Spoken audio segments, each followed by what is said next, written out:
God, I'm writing this letter to you to express the gratitude that's... हंसकर जीना ही दस्तूर है जिंदगी का, एक यही किस्सा है मशहूर जिंदगी का। आज के दिन की कुछ बात ही निराली है और आज की चाय में भी कुछ अलग सी बात है, क्योंकि नदी के किनारे पहाड़ों के बीच और दोस्तों के साथ चाय पीने में जो मज़ा है, और ये जगह उसमें और चार चांद लगा रही है। अनदर डे एंड आज हमारा जो दिन है उसका प्लान ऐसे है कि आज हम वापस जा रहे हैं चंडीगढ़। एंड अभी पहले जो प्लान है वो ये है कि हम लोग देवप्रयाग में रुकेंगे। जो आते वक्त हम लोग नहीं रुक पाए थे बिकॉज वहाँ पे जो 2 रिवर्स का संगम हो रहा है उसको जाकर देखेंगे।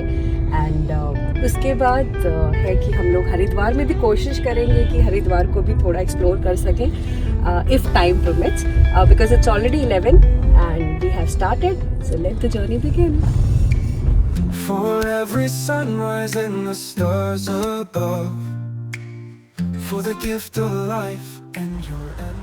We are at Alaknanda Goa beach, which is supposedly called Goa beach, and it's a beautiful beach और बड़ा अच्छा लग रहा है यहाँ पे आके। यहाँ पहुँचकर बस मेरे जहन में एक ही बात आई कि नदी पर सूरज की लाली, क्या कहूँ, पहाड़ों की तो हर बात ही है निराली। और यहाँ इतना अच्छा लग रहा था कि मैंने कुछ और टाइम यहाँ पे स्पेंड किया और फिर हम चल दिए आगे। तो हमें एक बहुत सुंदर ब्यूटीफुल टेम्पल आगे मिला जो कि है धारी देवी टेम्पल। ये अलकनंदा नदी के बीचों बीच ये मंदिर बना हुआ है और माँ धारी देवी को प्रोटेक्टर माना जाता है चारों धामों का। और कहते हैं कि यहाँ पर आए बिना आपकी चारों धाम की यात्रा पूरी भी नहीं हो पाती है। और यहाँ के लिए एक और बात बहुत मशहूर है कि कहते हैं कि माँ जो है दिन में, माँ की जो मूर्त है वो दिन में 3 बार कम से कम अपना रूप बदलती है। तो यहाँ किए हमने दर्शन और हम चल दिए अपने आगे के सफ़र पर। आज घर जा रहे थे तो खुशी बहुत थी, पर पहाड़ों को छोड़ के जाने का भी दिल नहीं कर रहा था। पिछले 3-4 दिन से हम यहाँ पर थे, पर कब ये टाइम बीत गया पता ही नहीं चला और घर जाने का बिल्कुल दिल नहीं कर रहा था, क्योंकि यहाँ आकर जो सुकून पहाड़ियों में मिलता है वो मुझे और कहीं नहीं मिल पाता है। फिर हम पहुँचे देवप्रयाग। पिछली बार जब हम देवप्रयाग आए थे तो हमने ऊपर से ही दर्शन किए थे। इस बार सोचा कि नीचे चलते हैं और नीचे जाके माँ गंगा को छूकर ब्लेसिंग्स लेते हैं। तो हम चल दिए नीचे की तरफ। ये 5 प्रयागों में से सबसे बड़ा प्रयाग है, क्योंकि यहाँ पर संगम होता है 2 बहुत होली रिवर्स का, जो कि है अलकनंदा और भागीरथी। अलकनंदा जो रिवर है वो बद्रीनाथ जी से आती है और जो भागीरथी है वो गंगोत्री से आती है, और जब इन दोनों नदियों का संगम होता है तो वो गंगा कहलाती है। मन में बहुत खुशी थी क्योंकि हम नीचे जा रहे थे, काफ़ी सारी सीढ़ियाँ थी जो उतर कर जाना पड़ता, और फिर आगे जो व्यू दिखा संगम का वो बताने लायक है, बहुत ही मनमोहक था। और हम फिर पहुँचे प्रयाग पर।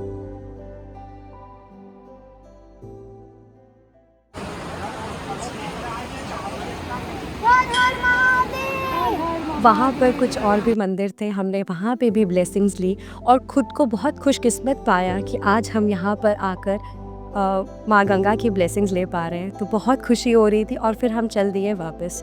और यहाँ के लिए एक और बहुत मशहूर कहानी जुड़ी हुई है इस जगह के साथ। वो कहानी ये है कि इस जगह को जो अपना नाम है वो स्वामी देव शर्मा जी के नाम से मिला है, जिन्होंने सतयुग में विष्णु भगवान की बहुत ज़्यादा पूजा की थी। और कहते हैं कि विष्णु भगवान इतने प्रसन्न हो गए कि उन्होंने उनको वरदान दिया कि उस दिन के बाद से इस जगह को देवप्रयाग के नाम से जाना जाएगा। हमारे दर्शन पूरे हो गए थे, हमें बहुत अच्छा फील हो रहा था और फिर हम गाड़ी के पास पहुँचे और आगे के लिए निकल पड़े। अब हम निकल गए आगे हरिद्वार के लिए। रास्ते में ऋषिकेश पड़ेगा क्योंकि वो मिडवे में पड़ता है, तो हम लोग ने सोचा कि लंच टाइम तब तक हो जाएगा, तो हम लोग एक क्विक लंच ऋषिकेश में करके और फिर चलेंगे आगे हरिद्वार के लिए। सफ़र बहुत अच्छा लग रहा था। नीचे की तरफ बढ़ते जा रहे थे तो पहाड़ियाँ छोटी होती जा रही थी, ट्रैफिक दिखना और ज़्यादा शुरू हो गया था क्योंकि ऋषिकेश में तो एज़ इट इज़ बहुत टूरिस्ट आते हैं। और जैसे ही हम लोग ऋषिकेश पहुँचे तो प्लान में थोड़ा सा चेंज हो गया क्योंकि हमें रास्ते में बहुत ट्रैफिक जैम मिला, जिससे हमें लगा कि पॉसिबल नहीं हो पाएगा यहाँ पर लंच करना, क्योंकि हमारे प्लान में था हरिद्वार जाके गंगा आरती को अटेंड करना। तो अगर हम यहाँ पे लंच करते तो वो पॉसिबल नहीं होता, तो इसलिए हम सीधा पहुँच गए हरिद्वार।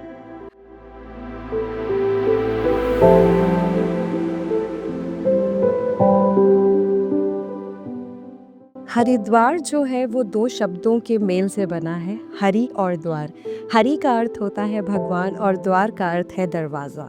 हरिद्वार वैसे भी एक बहुत प्रमुख तीर्थ स्थल है जिसके बारे में सब लोग जानते हैं, और शायद इसीलिए इसे देवताओं के प्रवेश द्वार के नाम से भी जाना जाता है। हरिद्वार उन 4 सिटीज़ में से एक सिटी है जहाँ पर अर्ध कुंभ हर 6 साल बाद और कुंभ हर 12 साल में होता है। कहते हैं कि अमृत कलश से अमृत की जो बूंदें हैं वो हर की पौड़ी के ब्रह्म कुंड में गिरी थी, और इसके अलावा ये बाकी के जो 3 शहर हैं जो कि इलाहाबाद, नासिक और उज्जैन, वहाँ पर भी वही अमृत की बूंदें गिरी थी।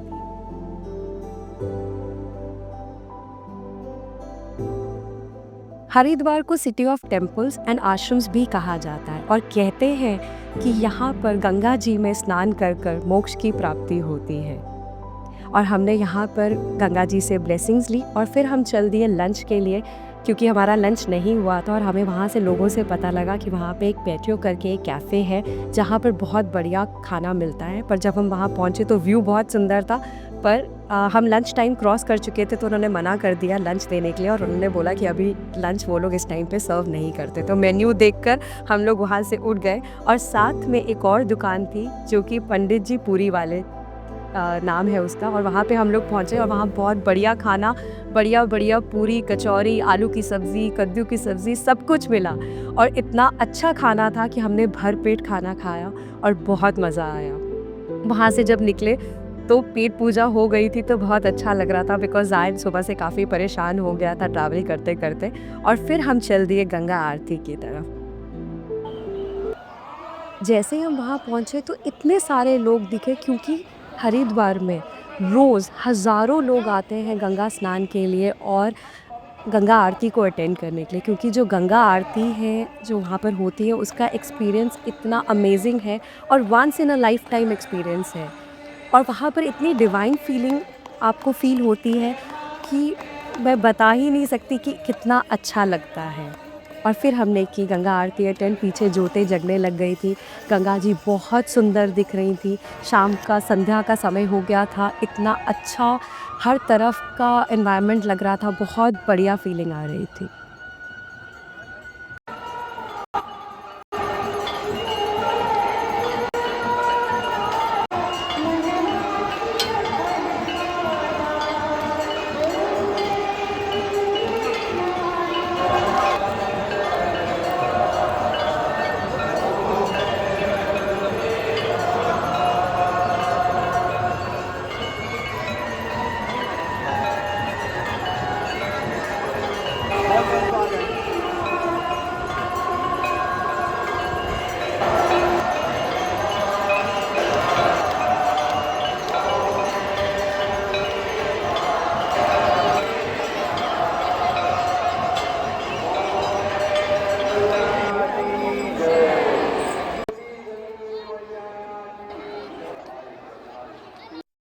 गंगा आरती अटेंड करने के बाद इतना फुलफिल्ड और कंप्लीट फील हो रहा था, और फिर हम चल दिए वापस घर की तरफ। शायद किसी ने सही कहा है कि लाखों खर्च कर कर भी सुकून नहीं मिल पाता, जो सुकून गंगा किनारे एकांत में बैठकर है आता।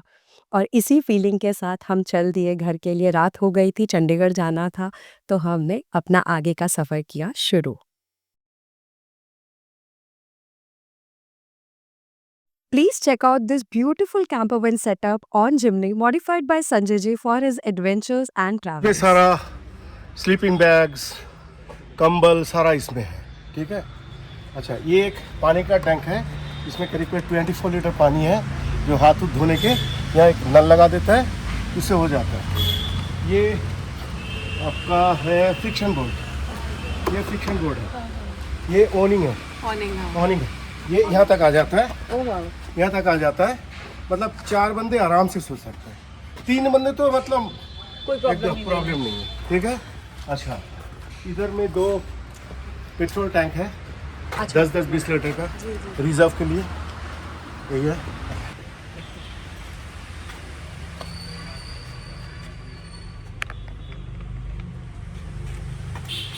ये सामान ना तो बाहर निकाल देंगे, 2 जी। चेयर्स हैं और एक टेबल है फोल्डिंग, तो बैग भी निकाल देंगे। ये बॉक्स है, इसके अंदर सारा किचन का सामान है।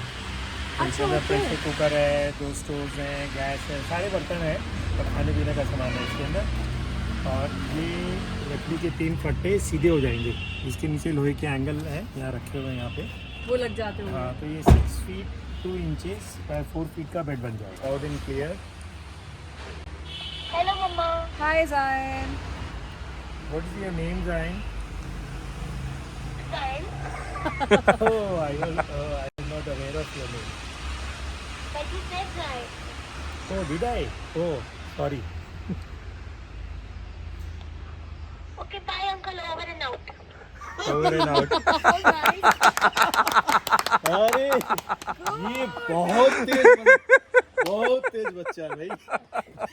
मेरे को Mama, can we start counting? We will.